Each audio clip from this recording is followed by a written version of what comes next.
6-membered ring with 2 heteroatoms. और ये heteroatoms जो 6-membered ring में प्रेजेंट हैं वो है नाइट्रोजन, ऑक्सीजन और सल्फर। नाइट्रोजन, ऑक्सीजन और सल्फर। तो वो किस तरह की रिंग होगी, उनका बिहेवियर कैसा होगा, और एक सिस्टम जो 2 नाइट्रोजन के साथ है जिसको डायाजीन कह रहे हैं, उनको इलेबोरेटिव फॉर्म में उनका इंट्रोडक्शन यहाँ पर आप देखेंगे। तो 6-membered रिंग 2 हेटेरोएटम के साथ कौन कौन सी हैं, तो उनका नाम जैसे थियाजीन का सिस्टम है, ऑक्साजीन का सिस्टम है। और ऑक्साजीन कहने का मतलब है ऑक्सीजन नाइट्रोजन प्रेजेंट है, 6-membered रिंग है, अनसैचुरेटेड रिंग है।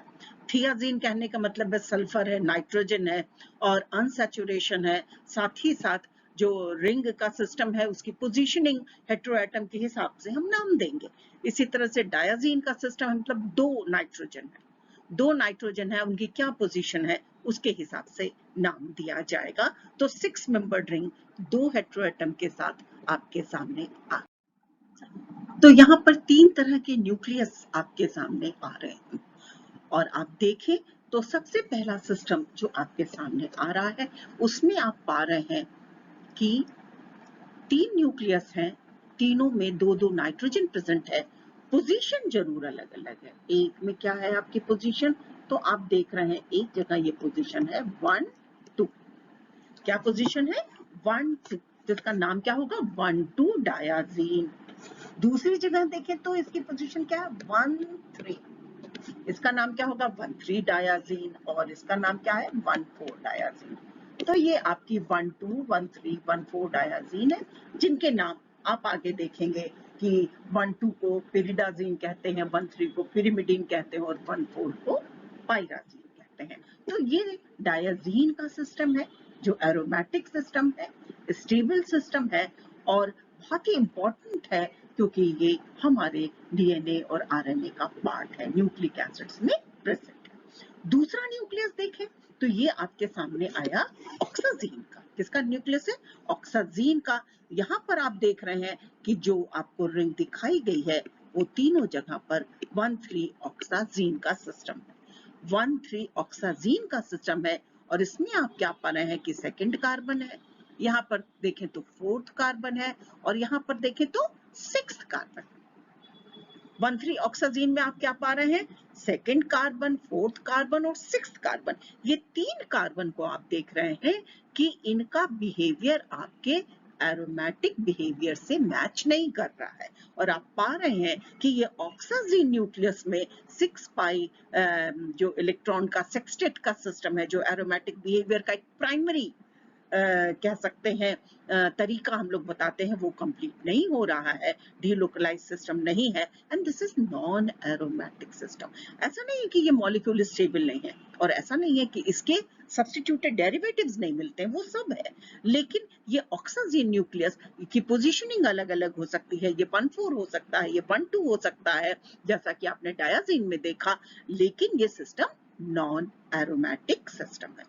एक अगला सिस्टम आपके पास नीचे आ रहा है जो थियाजीन का है, जिसमें 2 तरह के न्यूक्लियस दिखाए हैं। देखिए आप 1 3 और दूसरा क्या है 1 और 4।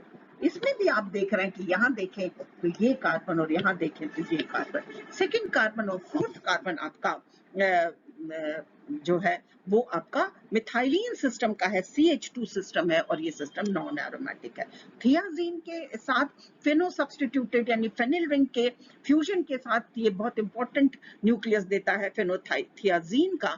तो ये एक इंपॉर्टेंट कंपाउंड है but this compound as such is not aromatic. तो ये 3 तरह के न्यूक्लियस आपके सामने आए, डायाजीन का, ऑक्साजीन का, थियाजीन का, जो आपने देखा। और किस तरह से ये न्यूक्लियस है और ये नॉन एरोमेटिक सिस्टम है और उसके साथ साथ ये स्टेबल है और इम्पोर्टेंट कंपाउंड्स हैं। लेकिन यहाँ पर हम अपने को कंसंट्रेट करेंगे डायाजीन के सिस्टम में, और ये डायाजीन में जो स्टार करके यहाँ दिखा दिया गया है, वो स्टार दिखाने का मतलब ही है कि कौन कौन सी पोजीशन हमारी ऑर्थो पोजीशन है, कौन कौन सी पोजीशन हमारी पैरा है। जैसे इसमें देखें तो आप क्या पा रहे हैं, ये ऑर्थो है with respect to this nitrogen और ये ऑर्थो है with respect to this nitrogen. अगर हम 1 कर लें तो 1 के रिस्पेक्ट में ये ऑर्थो है, 2 कर लें तो 2 के रिस्पेक्ट में ये ऑर्थो है। इसी तरह से यहाँ पे देखेंगे जो 4th है ये पैरा है with respect to this nitrogen, और 5th देखें तो पैरा है with respect to second nitrogen. इस तरह से यहाँ पर आ जाए तो यहाँ हम देख रहे हैं कि सेकेंड पोजीशन जो है वो दोनों नाइट्रोजन के रिस्पेक्ट में ऑर्थो है। सेकेंड पोजीशन दोनों के रिस्पेक्ट में ऑर्थो है, डबल स्टार लगा दिया है। इसी तरह से 4th को देखें तो एक के रिस्पेक्ट में ऑर्थो है, दूसरे के रिस्पेक्ट में पैरा है। 6th देखें तो एक के रिस्पेक्ट में ऑर्थो है, दूसरे के रिस्पेक्ट में पैरा है। तो ये पिरिडीन टाइप के नाइट्रोजन के साथ अगर ऑर्थो और पैरा पोजीशन हम असाइन कर लेते हैं तो वो पोजीशन हमारे न्यूक्लियोफिलिक सब्स्टिट्यूशन की पोजीशन होती है।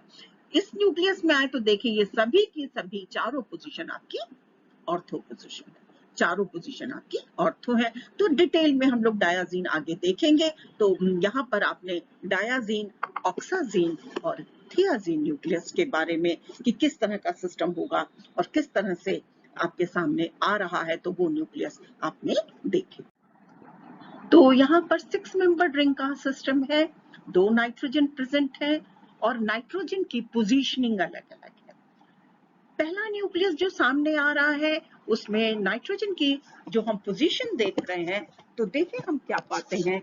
हम ये देख रहे हैं कि ये पोजीशन क्या है, 1 2 1 3 1 4।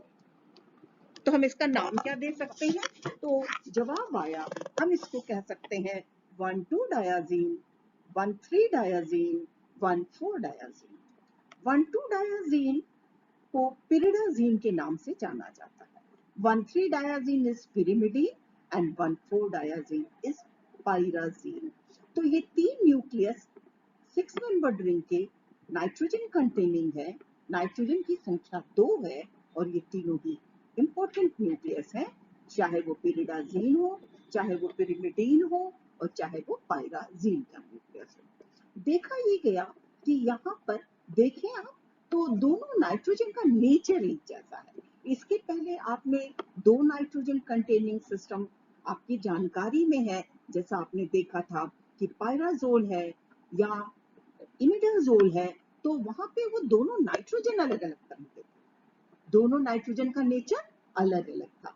लेकिन यहाँ पर आप देखें तो ये दोनों नाइट्रोजन आपके एक जैसे हैं, दोनों पिरिडीन के नाइट्रोजन हैं, दोनों का नेचर इमीन जैसा है, दोनों आपके एजोमेथाइन का सिस्टम है। तो यहाँ पर आप क्या पा रहे हैं कि यहाँ पर दोनों नाइट्रोजन एक जैसे हैं। और जो पिरिडीन टाइप का नाइट्रोजन होता है उसका बेसिक नेचर आपको पता है। नेचर क्या है उसका, उसका प्राइमरी नेचर, बेसिक नेचर कहने का मतलब है प्राइमरी नेचर। तो प्राइमरी नेचर आपको पता है कि वो जो रिंग है उसको इलेक्ट्रॉन डेफिशिएंट कर देता है और इस वजह से वहां पर जो रिएक्शंस होते हैं वो न्यूक्लियोफिलिक एडिशन या न्यूक्लियोफिलिक अटैक होते हैं। यानी जो रिएक्शन हो रहे हैं वो न्यूक्लियोफाइल से होते हैं, इलेक्ट्रोफाइल से रिएक्शन आसानी से नहीं होते हैं, जब तक कि उस पर ऐसा कोई ग्रुप ना जुड़ा हो जो कि रिएक्टिविटी को इलेक्ट्रोफिलिक सब्स्टिट्यूशन के लिए या इलेक्ट्रोफिलिक अटैक के लिए प्रमोट ना करे, फैसिलिटेट ना करे। तब तक इस सिस्टम में आप देखें तो आप पाएंगे कि चाहे वो न्यूक्लियस पिरिडाजीन का हो, पिरिमिडीन का हो, पायराजीन का हो, इन सभी सिस्टम में जो रिएक्शंस हो रहे हैं वो आपके न्यूक्लियोफिलिक एडिशन आसानी से हो जाते हैं। ठीक है, न्यूक्लियोफिलिक एडिशन आसानी से हो जाते हैं। अगला आप देखें तो इसमें ये जो 3 न्यूक्लियस हैं, पिरिडाजीन, पिरिमिडीन और पायराजीन, इसमें सबसे इंपॉर्टेंट न्यूक्लियस जो है वो है पिरिमिडीन। सबसे इंपॉर्टेंट न्यूक्लियस जो है वो है पिरिमिडीन का। आपके सामने आगे 3 न्यूक्लियस और आ रहे हैं, देखिए ये है यूरेसिल, ये है थाइमिन और ये है साइटोसिन। और ये तीनों स्ट्रक्चर्स आपकी जानकारी में है। ये आपके सिस्टम बहुत ही इंपॉर्टेंट सिस्टम है और ये आपके न्यूक्लिक एसिड के पार्ट हैं। और देखा जाए तो ये डीएनए आरएनए बनाने में काम में आते हैं। ये न्यूक्लियस है यूरेसिल, थाइमिन और साइटोसिन, यूरेसिल, थाइमिन और साइटोसिन। तो ये जो सिस्टम है सिस्टम है और इसमें आप पा रहे हैं कि तीनों ही न्यूक्लियस में देखें तो आपका पिरिमिडीन न्यूक्लियस प्रेजेंट, ठीक है ना। तो पिरिमिडीन न्यूक्लियस बहुत ही इंपॉर्टेंट न्यूक्लियस है जो कि स्टार्टिंग मटेरियल है आपके रिबोसाइट्स के फॉर्मेशन के लिए या न्यूक्लिक एसिड के फॉर्मेशन के लिए। तो आप देखिए कि साइटोसिन, थाइमिन, यूरेसिल, ये सारे के सारे डीएनए और आरएनए के पार्ट हैं और इन सब में जो न्यूक्लियस प्रेजेंट है that is pyrimidine. 6 membered heterocyclic system में हम देख रहे हैं कि यहाँ पर 2 हेट्रो एटम प्रेजेंट है और ये सिस्टम है डायाजीन का। सिस्टम किसका है? डायाजीन का, जहां पर पोजीशनिंग 1 2 है, 1 3 है और 1 4 है। बेसिक कैरेक्टर को अगर आप देखें तो मैक्सिमम बेसिसिटी 1 2 पे होगी, 1 2 पे, जिसका नाम है पिरिडाजीन। नेक्स्ट आता है पिरिमिडीन, 1 3 पोजीशन है पिरिमिडीन और लीस्ट है 1 4 यानी पायराजीन का सिस्टम। सिस्टम एरोमेटिक है। नाइट्रोजन जो प्रेजेंट है उसका नेचर कैसा है? तो आपने देखा कि ये नाइट्रोजन जो है वो इमीन टाइप का नाइट्रोजन है, पिरिडीन का नाइट्रोजन है और साथ ही साथ नाइट्रोजन के पास नॉन बॉन्डिंग इलेक्ट्रॉन प्रेजेंट है जो कि एरोमेटिक या कह सकते हैं डीलोकलाइजेशन में यूज नहीं हुए हैं। तो नाइट्रोजन के पास नॉन बॉन्डिंग इलेक्ट्रॉन है। तो जब हम सब्स्टिट्यूशन की बात या एडिशन की बात करेंगे तो सबसे पहले हम देख रहे हैं कि हम एडिशन की बात कर रहे हैं किसके? इलेक्ट्रोफाइल्स के। तो हम वो नाइट्रोजन पे भी देखेंगे और कार्बन पर भी देखेंगे। तो पहले हम नाइट्रोजन पे देखते हैं किस तरह की रिएक्शन होती है। तो आप देखें कि यहाँ पर हमने न्यूक्लियस कौन सा लिया है? पिरिमिडीन। कौन सा न्यूक्लियस है? पिरिमिडीन। और यहाँ पर देखें तो क्या है लिखा? क्या है? मेटा क्लोरो पर बेंजोइक एसिड। ये क्या है? मेटा क्लोरो, कौन सा है? मेटा क्लोरो पर oxy benzoic acid. Meta chloro पर ऑक्सी बेंजोइक एसिड। और इसका नेचर कैसा है? ऑक्सीडेशन का है और आसानी से हैंडल हो जाता है। इस वजह से आप देखेंगे कई जगह ये क्लोरो पर ऑक्सी बेंजोइक एसिड यूज किया जाता है। तो यहाँ पर जब ऑक्सीडेशन हो रहा है तो नाइट्रोजन पर ऑक्सीडेशन, ऑक्सीजन आकर के जुड़ रहा है और बहुत माइल्ड कंडीशन में आसानी से रिएक्शन हो जाती है और हमको एन ऑक्साइड मिल जाता है। तो पिरिमिडीन एन ऑक्साइड मिल रहा है, ठीक है। और दूसरी तरफ देखें क्या दिखाया गया है? एल्काइलेशन। एल्काइलेशन किसके प्रेजेंस में करा रहे हैं? एल्काइलेशन किसके प्रेजेंस में करा रहे हैं? एल्किल हैलाइड के केस में। तो पिरिडीन के केस में न्यूक्लियोफाइल, पिरिमिडीन के केस में इलेक्ट्रोफाइल आसानी से आकर के जुड़ रहा है नाइट्रोजन में। पिरिडीन में माइल्ड कंडीशन में रिएक्शंस हो जाती हैं। लेकिन जैसे ही हम पिरिडाजीन में आते हैं, देखिए 1 2 का सिस्टम, जैसे ही हम पिरिडाजीन में आते हैं तो वहां पर ये रिएक्शन आसानी से नहीं होते हैं जितना कि पिरिमिडीन में होते हैं। तो यहाँ देखिए एक ग्रुप जुड़ा हुआ है। ये ग्रुप कैसा है? Electron releasing. कैसा ग्रुप जुड़ा है? Electron releasing. एल्किल ग्रुप जुड़ा है और इस एल्किल ग्रुप के जुड़ने के बाद यहाँ पर रिएक्शन हो रहे हैं। और देखिए आप पा रहे हैं कि एक नाइट्रोजन पर आकर के आपका एल्किल ग्रुप जुड़ रहा है, दोनों नाइट्रोजन पर आकर के जुड़ते हैं और इसका क्या रेशियो है वो आप देख रहे हैं कि किस तरह से 7 और 3 का रेशियो है, जिस रेशियो में हमें एन मिथाइलेटेड डेरिवेटिव मिल रहे हैं। एक बार फर्स्ट नाइट्रोजन पे और दूसरे बार सेकेंड नाइट्रोजन पे ये रिएक्शन हो रही है। तो इस तरह से हमें नाइट्रोजन पर भी आपका इलेक्ट्रोफाइल आकर के जुड़ने पर किस तरह के प्रोडक्ट मिलेंगे पिरिमिडीन में और पिरिडाजीन में, वो आपने यहाँ पर देखा। इलेक्ट्रोफिलिक सब्स्टिट्यूशन कार्बन पर जब हम देखने चलते हैं कि किस तरह की रिएक्शंस हमारे डायजीन के सिस्टम में होते हैं, तो हम पाते क्या है कि जनरली तो इलेक्ट्रोफिलिक सब्स्टिट्यूशन आसानी से डायजीन के सिस्टम में नहीं हो पाते, आसानी से डायजीन के सिस्टम में नहीं हो पाते हैं। और दूसरा, जहां पर हमें प्रोडक्ट लग रहा है कि वो इलेक्ट्रोफाइल आया है और सब्स्टिट्यूटेड प्रोडक्ट दे रहा है, एक्चुअली वहां पर जो मैकेनिज्म है वो सिंपल एरोमेटिक इलेक्ट्रोफिलिक सब्स्टिट्यूशन की नहीं है। वहां पर mechanism addition followed by elimination type की रिएक्शन देखी जाती है। जैसे पिरिमिडीन को ही देखें तो पिरिमिडीन में देखा ये गया कि अगर ब्रोमिनेशन करवाना है अगर हमें ब्रोमिनेशन करवाना है तो हम देखते हैं कि जनरली जो ब्रोमिनेशन है वो 5th पोजीशन पर होता है। जनरली जो ब्रोमिनेशन है वो 5th पोजीशन होता है, क्योंकि पिरिमिडीन में, जैसे ये न्यूक्लियस है पिरिमिडीन का, देखिए 1-3 पोजीशन है, तो ब्रोमिनेशन किस पर हो रहा है? 5th पोजीशन पे हो रहा है। अब कारण क्या है? तो उसका कारण ये है कि ये जो 5th पोजीशन है, ये जो 5th पोजीशन है वो दोनों ही नाइट्रोजन के रिस्पेक्ट में ना तो अल्फा है और ना तो गामा है, ना तो ऑर्थो है ना ही पैरा है, और इस वजह से ये क्योंकि बीटा पोजीशन है, यहाँ पर आसानी से इलेक्ट्रोफिलिक सब्स्टिट्यूशन हो जाता है। ये देखिए ग्रीन कलर से इसको हाईलाइट भी किया है कि इन केस ऑफ पिरिमिडीन, यहाँ देखिए पिरिमिडीन हाइड्रोक्लोराइड का सिस्टम लिया गया है कि इस केस में अगर हम ब्रोमिनेशन करवाते हैं तो हैलोजन आकर के 5th पोजीशन पर जुड़ता है। हैलोजन किस में जुड़ रहा है? 5th पोजीशन पे जुड़ रहा है।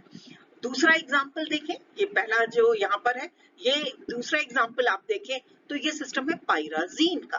पायराजीन के केस में जब हम इलेक्ट्रोफिलिक सब्स्टिट्यूशन या हैलोजनेशन की बात करते हैं कि हैलोजन आ रहा है और जुड़ रहा है, तो यहाँ पर देखें ये 2-मेथिल सब्स्टिट्यूटेड पायराजीन का सिस्टम है, मेथिल एक्टिवेटिंग ग्रुप है, और इस एक्टिवेटिंग ग्रुप के प्रेजेंस में, इस एक्टिवेटिंग ग्रुप के प्रेजेंस में माइल्ड कंडीशन में हैलोजनेशन हो जा रहा है।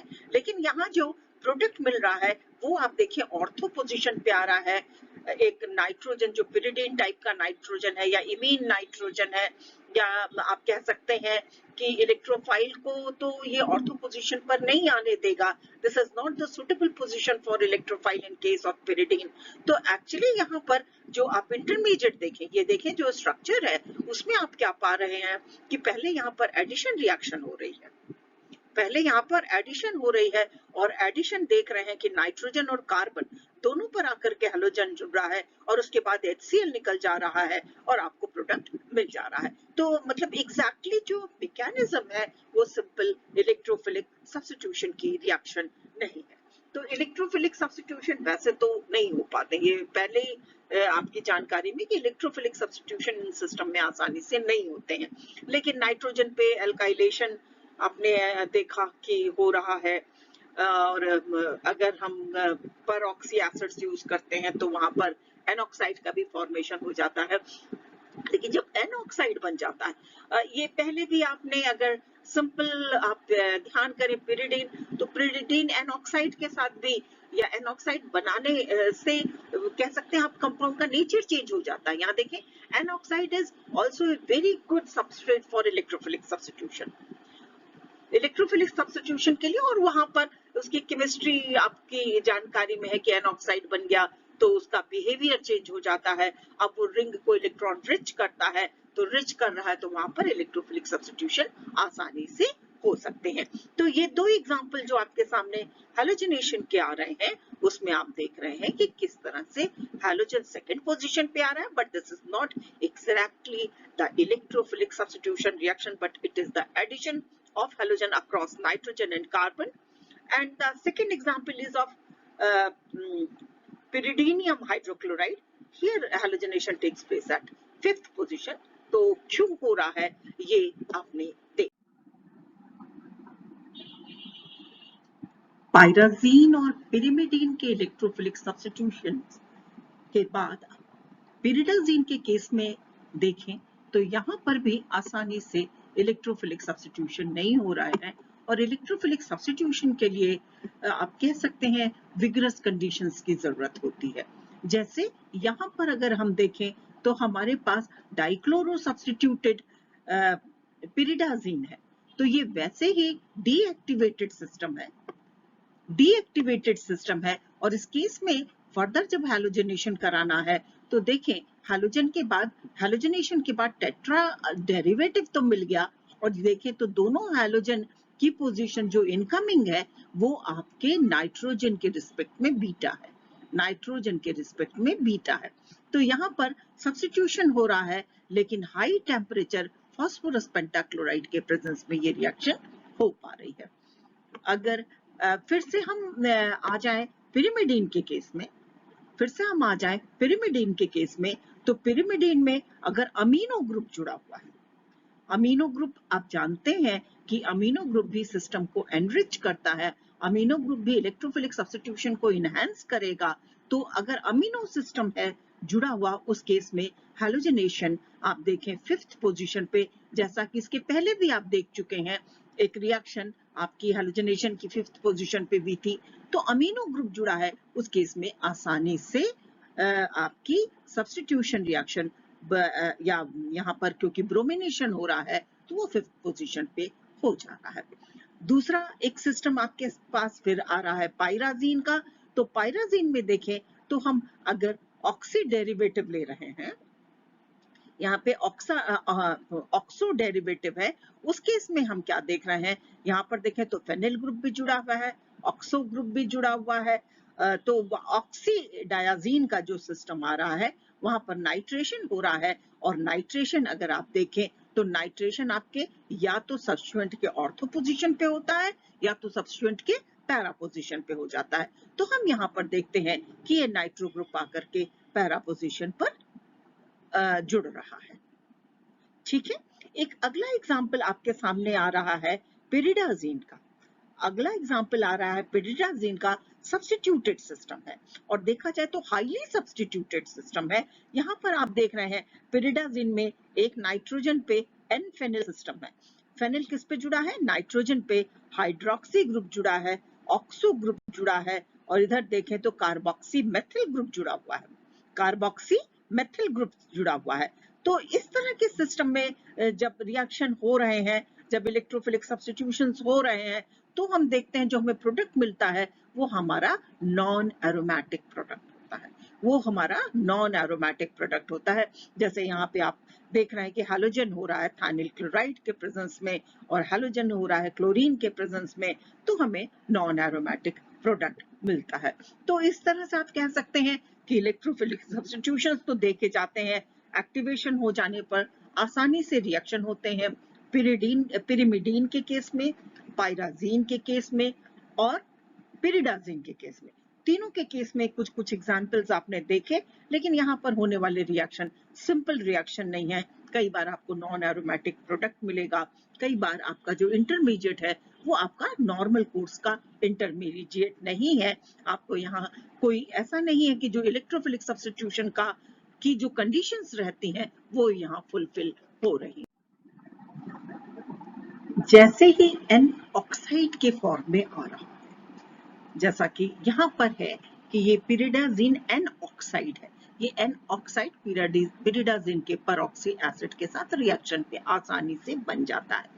जहां पर भी एन ऑक्साइड बनता है वो देखें वो सिस्टम एक्टिवेटेड हो जाता है, और एक्टिवेशन किस के लिए है, it is towards electrophilic substitution. और उसका कारण भी आप देखें तो कैसे बता सकते हैं, बहुत आसानी से बता सकते हैं कि इसका जो बिहेवियर है अब फेनॉक्साइड जैसा हो रहा है। ये ऑक्सीजन अपने ये जो आपके ऊपर पास यहाँ पर इलेक्ट्रॉन रिच सिस्टम है, ये अपने इलेक्ट्रॉन का डोनेट करता है आपके रिंग पे, और रिंग के डोनेशन के साथ साथ आसानी से रिएक्शन हो जाएगा, इलेक्ट्रोफिलिक सब्स्टिट्यूशन हो जाएगा, पैरा पोजीशन पे नाइट्रो ग्रुप आकर के जुड़ रहा है। तो एन ऑक्साइड देखें, the N oxide group is a good activating substituent for electrophilic substitution.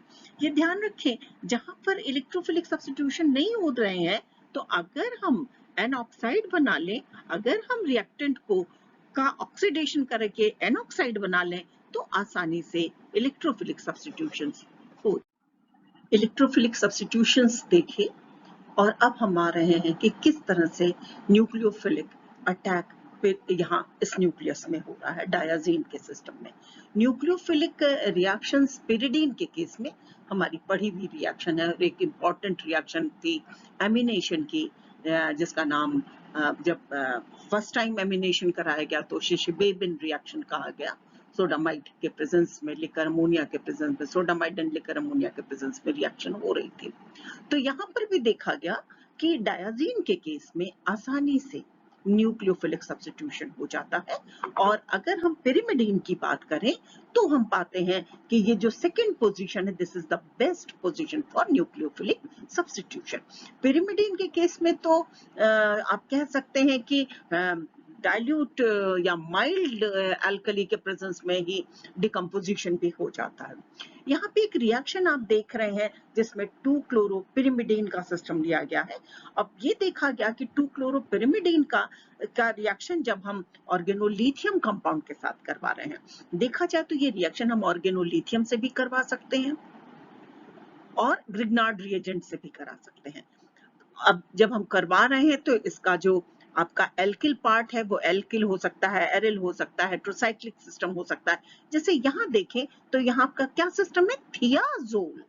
ये कौन सा सिस्टम है, थियाजोल का, या लिथियम थियाजोल है, लिथियम थियाजोल है। तो यहाँ पर ये थियाजोल न्यूक्लियस न्यूक्लियोफाइल है और लिथियम तो मेटल है आपका। तो ये न्यूक्लियोफाइल के फॉर्म में जब आ रहा है तो ये देखें, ये यहाँ पर हैलोजन को सब्स्टिट्यूट नहीं कर रहा है, बल्कि सिक्स्थ पोजीशन पे आके, यहाँ दिखाया गया है सिक्स्थ पोजीशन पे आकर के आपके अटैक करता है। और उसके बाद हम देखते हैं कि यहाँ पे डिहाइड्रोजनेशन हो जा रहा है और आपको सब्स्टिट्यूटेड प्रोडक्ट मिल जा रहा है, सब्स्टिट्यूटेड प्रोडक्ट मिल जाता है। तो यहाँ पर यह है कि किस तरह से आप देख रहे हैं कि एक सिस्टम आपका क्लोरो सब्स्टिट्यूटेड पिरिमिडिन का, जहां पर रिएक्शन हो रही है ऑर्गेनोलिथियम कंपाउंड पे और आपको प्रोडक्ट मिल रहा है। आगे आप रिएक्शंस देखेंगे जहां पे हैलोजन का सब्स्टिट्यूशन भी हो रहा है। तो अभी के लिए ये कि किस तरह से 6th पोजीशन पे आकर के आपका ऑर्गेनोलिथियम कंपाउंड होगा, ऑर्गेनोमैग्नीशियम कंपाउंड होगा, ये आपके जुड़ रहे हैं और आपको प्रोडक्ट दे रहे हैं। तो यहाँ पर हम लोग देखेंगे कि अगर लिविंग ग्रुप प्रेजेंट है, जैसा कि हम सब जानते हैं कि हैलोजन अगर सिस्टम में प्रेजेंट है तो न्यूक्लियोफिलिक सब्स्टिट्यूशन का रेट भी बढ़ाता है, साथ ही साथ आसानी से ये लीव भी कर जाता है, इसका डिस्प्लेसमेंट भी हो जाता है। यहाँ पर देखें तो एक टेबल आपको दी गई है और इस टेबल के नीचे जो लिखा हुआ है, सबसे पहले मैं चाहूंगी कि आप उस पर ध्यान दें कि रेट ऑफ न्यूक्लियोफिलिक सब्स्टिट्यूशंस जब हम बात करते हैं, जैसे सबसे पहले क्लोरोबेंजीन को अगर हम 1 ले लें कि क्लोरोबेंजीन के केस में सब्स्टिट्यूशन का रेट 1 है, तो हम देखते हैं कि पिरिडीन के केस में, पिरिडीन का न्यूक्लियस क्या है, तो आपको मालूम है पिरिडीन में एक नाइट्रोजन प्रेजेंट है और उसके सेकंड पोजीशन पे हैलोजन है, तो रेट ऑफ रिएक्टिविटी क्या होगी, 3 क्लोरोपिरिडीन के केस में क्या होगी, 4 क्लोरोपिरिडीन के केस में क्या होगी। तो इस तरह से हम देखते हैं कि पिरिडीन के केस में रेट ऑफ रिएक्टिविटी बढ़ जाती है। लेकिन जब पिरिडीन न्यूक्लियस में एक नाइट्रोजन और जुड़ जाता है, जब पिरिडीन न्यूक्लियस में एक नाइट्रोजन और जुड़ जाता है, जैसा कि यहाँ आप देख रहे हैं 1-2 पोजीशन, यहाँ आप देख रहे हैं 1-4 पोजीशन, यहाँ आप देख रहे हैं 1-3 पोजीशन, तो जैसे जैसे नाइट्रोजन की संख्या बढ़ेगी वैसे वैसे रेट ऑफ न्यूक्लियोफिलिक सब्स्टिट्यूशन बढ़ता चला जाएगा, वैसे वैसे एसिडिक बिहेवियर इस रिंग का बढ़ता चला जाएगा, वैसे वैसे बेसिक कैरेक्टर 6 मेंबर्ड रिंग का घटता चला जाएगा। ये चीजें आप ध्यान रखें। और यहाँ पर आप देखें तो जब रेट ऑफ रिएक्टिविटी बताई जा रही है तो ये देखें, ये जो नीचे 3 दिए हुए हैं इसमें सबसे ज्यादा रिएक्टिविटी इस सिस्टम की है जो कि 2-क्लोरोपिरिमिडीन है। क्या है, 2-क्लोरोपिरिमिडीन है। दूसरे नंबर पे 4-क्लोरोपिरिमिडीन है और तीसरे नंबर पे 5-क्लोरोपिरिमिडीन है। ये है रेट, ये क्या है, इसका रेट है। अब 2 क्लोरो की क्यों ज्यादा है 4 से या 5 से, तो आप पा क्या रहे हैं कि 2 क्लोरो की पोजीशन क्या है, this is alpha with respect to these 2 nitrogens, so it can be easily substituted, it can be easily substituted, क्योंकि लीविंग ग्रुप का नेचर सब जगह एक ही है, वो नहीं बदल रहा है, तो सबसे ज्यादा आसानी से कहां से निकलेगा, तो ये है सेकेंड पोजीशन पे। फिर दूसरे में देखें तो ये अल्फा है विद रिस्पेक्ट टू 1 नाइट्रोजन, और जब तीसरे में आप जाते हैं तो आप पाते हैं कि ये पोजीशन दोनों के रिस्पेक्ट में बीटा है, इसलिए रेट ऑफ रिएक्टिविटी यहाँ पर सबसे कम है, यहाँ पर सबसे कम है। और यहाँ पर देखें तो आप पा रहे हैं कि ऊपर जो 3 न्यूक्लियस लिखे हुए हैं जिसमें 2 पिरिडाजीन के हैं, एक पायराजीन का है, उनकी भी तुलना में पिरिमिडीन का 5 क्लोरो सब्स्टिट्यूशन की रिएक्टिविटी सबसे कम है, क्योंकि आप जानते हैं कि ये 5th पोजीशन इलेक्ट्रोफिलिक सब्स्टिट्यूशन की पोजीशन है। 5th पोजीशन किसकी है, इलेक्ट्रोफिलिक सब्स्टिट्यूशन की पोजीशन है। तो यहाँ पर आप कह सकते हैं कि न्यूक्लियोफिलिक सब्स्टिट्यूशन का रेट सबसे कम होगा। फिर ये न्यूक्लियस देखिए जहां पर आप एडजेसेंट पोजीशन पे देख रहे हैं पिरिडाजीन है, तो पिरिडाजीन में भी देखें कि जहां पर आपके ऑर्थो पोजीशन पर है, जहां पर आपके ऑर्थो पोजीशन पे है और दूसरी जगह देखें तो आप क्या पा रहे हैं, इन दोनों नाइट्रोजन के रिस्पेक्ट में, एक के रिस्पेक्ट में ये बीटा है, दूसरे के रिस्पेक्ट में ये एक के रिस्पेक्ट में बीटा है और एक के रिस्पेक्ट में गामा है, एक के रिस्पेक्ट में गामा है। तो यहाँ पर आप क्या पा रहे हैं कि रेट ऑफ रिएक्टिविटी किस तरह से चेंज हो रही है वो आप देख रहे हैं। पायराजीन के केस में अगर आप देखें तो यहाँ पर रेट ऑफ रिएक्टिविटी जो है वो आपके सामने आ रही है। तो रेट ऑफ रिएक्टिविटी किस तरह से चेंज हो रही है, जो वैल्यूज मिल रही हैं आपको वो आपके सामने आ रही हैं। तो आप देख रहे हैं कि आपके पायराजीन के केस में, पायराजीन के केस में रेट ऑफ रिएक्टिविटी आपके पिरिडाजीन की तुलना में ज्यादा है। पायराजीन में पिरिडाजीन की तुलना में ज्यादा है और पिरिडाजीन में इन तीनों न्यूक्लियस में अगर देखा जाए तो आप देख रहे हैं कि अगर 3 क्लोरो है या 4 क्लोरो सब्स्टिट्यूटेड सिस्टम है तो 3 और 4 दोनों के केस में आपकी रिएक्टिविटी कम है। किसके रिस्पेक्ट में, ये जो सेकेंड सब्स्टिट्यूटेड सिस्टम है जहां पर हैलोजन सेकेंड पोजीशन पे प्रेजेंट है, क्योंकि आप जानते हैं सबसे ज्यादा डीएक्टिवेशन आपके अल्फा पोजीशन पर होना है, सबसे ज्यादा डीएक्टिवेशन अल्फा पोजीशन पे होना है। क्योंकि इसमें अगर आप देखें जो पहला न्यूक्लियस है तो ये एक नाइट्रोजन के रिस्पेक्ट में तो अल्फा है, दूसरे के रिस्पेक्ट में बीटा है। यहाँ पर देखें एक के रिस्पेक्ट में अल्फा है, एक के रिस्पेक्ट में बीटा है, दूसरे के रिस्पेक्ट में गामा है। तो इन दोनों की वैल्यू मतलब कह सकते हैं ऑलमोस्ट एक जैसी ही है, लेकिन यहाँ पर आप देख रहे हैं तो सिर्फ अल्फा पोजीशन है, इसलिए इसकी रिएक्टिविटी पायराजीन की, 2 क्लोरोपाइराजीन की, और किसी भी पोजीशन पे हाइड्रोजन जोड़ेंगे तो वो हमेशा alpha with respect to 1 nitrogen होगा। अगर इस हाइड्रोजन को उठा के आप यहाँ कर दें तो भी वही स्ट्रक्चर है, आप इस पोजीशन पे कर दें तो भी वही स्ट्रक्चर है, आप इस पोजीशन पे कर दें तो भी वही स्ट्रक्चर है। तो इस तरह से आप देखते हैं कि वैल्यूज किस तरह से बदलती हैं। तो सिंपल क्लोरोबेंजीन को, फिर उसके बाद 2 क्लोरोपिरिडीन, और उसके बाद आप जब आगे बढ़ रहे हैं कि 2 है, 3 है, 4 है, तो किस तरह से वैल्यूज चेंज हो रही है वो आप देखेंगे। ठीक है, तो इस तरह से आप बता सकते हैं कि रेट क्या होगा और उसको कैसे हम एक्सप्लेन।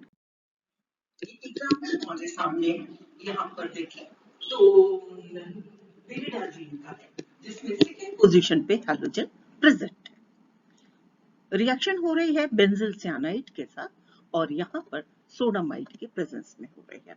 तो देखा जाए तो यहाँ पर डी हैलोजनेशन हो रहा है, हाइड्रोजन की जगह पर बेंजिल साइनाइड आ रहा है, सोडामाइड के प्रेजेंस में रिएक्शन है हो रही है, आसानी से आपका हाइड्रोजन का सब्स्टिट्यूशन हो जा रहा है, आसानी से हाइड्रोजन का सब्स्टिट्यूशन हो जा रहा है। दूसरी रिएक्शन यहाँ पे देखें जिसमें देख रहे हैं 2 हैलोजन प्रेजेंट है और इन दोनों पोजीशन देखें तो दोनों ही आपके एक्टिव हैलोजन है। सोडियम एल्कोक्साइड आ रहा है और ये एल्कोक्साइड आयन 4th पोजीशन के हैलोजन को हटा रहा है और 4th पोजीशन पर आपका एल्कोक्सी ग्रुप जुड़ जा रहा है।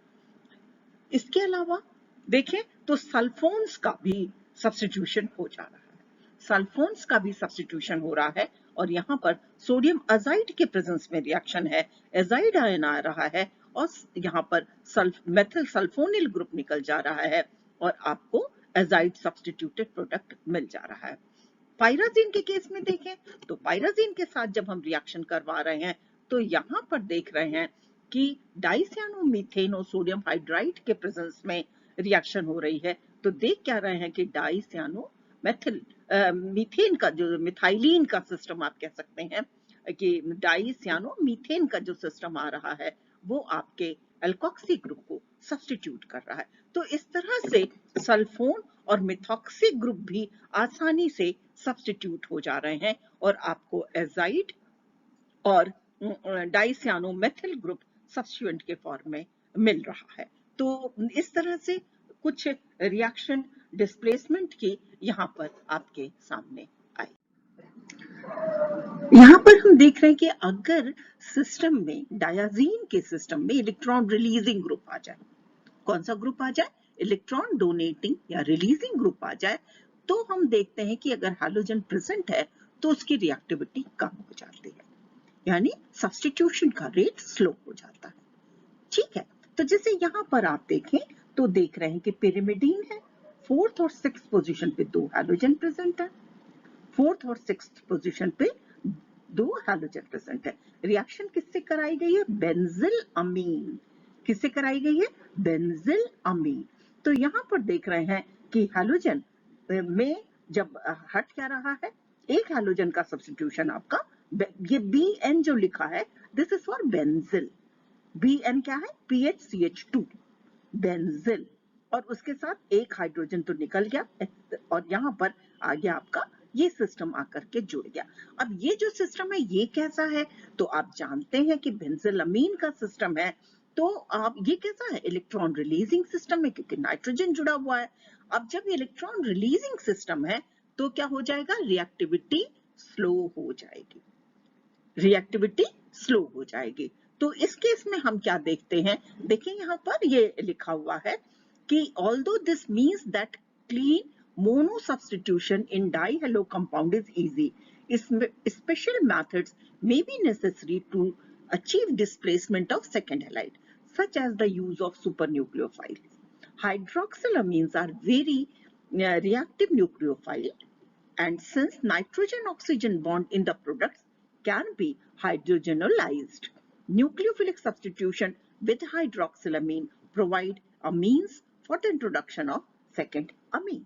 A means for the introduction of second amine. यानी एक ही न्यूक्लियस में अगर हम 2 अमीनो ग्रुप इंट्रोड्यूस करना चाहते हैं तो जो 2 हैलोजन है उसमें से एक को आपने यहाँ पर ब्यूटिल अमीन से करा। ब्यूटिल अमीन का मतलब है कि रिंग की रिएक्टिविटी को आपने क्या कर दिया? स्लो कर दिया। रिंग की रिएक्टिविटी को स्लो कर दिया और उसके बाद आप देखें तो ये सिस्टम आपका हाइड्रोक्सिल अमीन का सिस्टम है, और हाइड्रोक्सिल अमीन के साथ जब आप रिएक्शन करवाते हैं तो आपको जो प्रोडक्ट मिल रहा है वो हाइड्रोक्सिल अमीन डेरिवेट सब्स्टिट्यूटेड प्रोडक्ट है।